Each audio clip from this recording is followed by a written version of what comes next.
Okay, so for the FRQ review for honors, I'm going to walk you through. These are actually straight off of some released AP exams.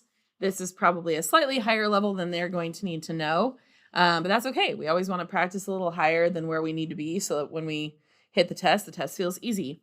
So we have can't say it. The triiodide ion, I3 is significantly more soluble in water than elemental iodine, I2. Identify an intermolecular force between I3 and water that is not present between I2 and water, which could explain the difference in solubility. Lewis diagrams for them both are provided. Okay, so if we're looking at this one, the key thing here is that it is non-polar. And we know that because we have an element bonded to itself. They have the exact same electronegativity, which means that their pull on these electrons is going to be exactly the same. So the only kind of intermolecular force that we're going to have here is London dispersion forces,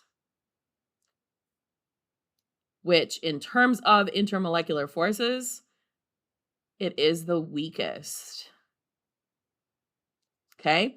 Over here, on the other hand, we have this little negative charge.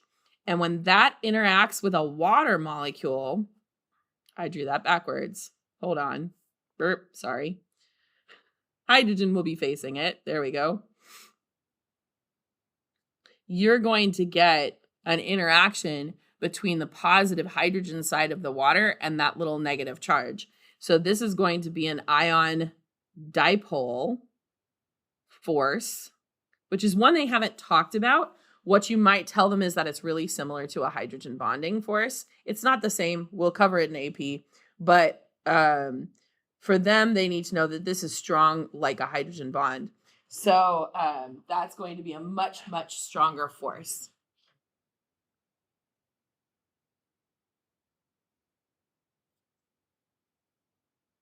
So it is a super strong IMF. Now, it's not as strong as a bond. Remember, bonds are different, but comparatively speaking, London dispersion force is super weak, okay? So their interactions with water are going to be really weak interactions with water, okay? Ion dipole, on the other hand, because of this full negative charge, it's going to interact with that positive end of the hydrogen very strongly. And so that'll give you a pretty strong IMF. All right.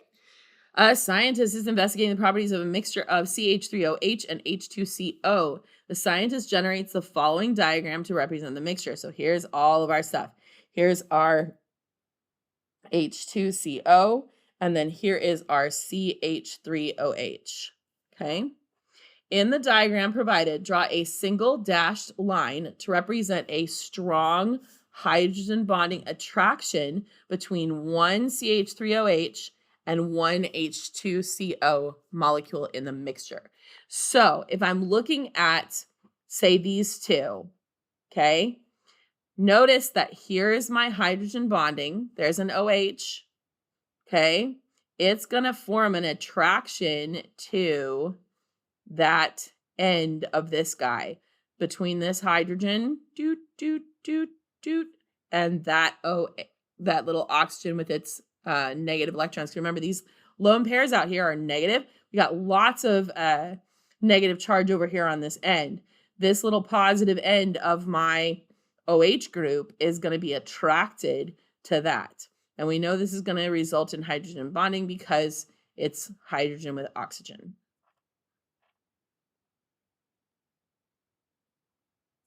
All right.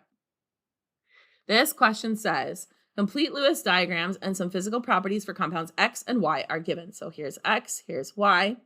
Okay. Molar mass over here is 74. This one is 90.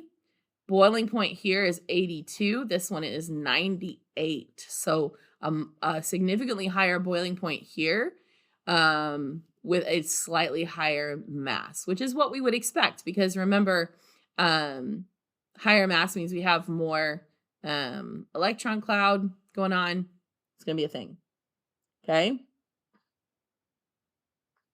A student claims that compound Y has a higher boiling point than that of compound X because compound Y has stronger London dispersion forces. Do you agree or disagree? Justify your answer.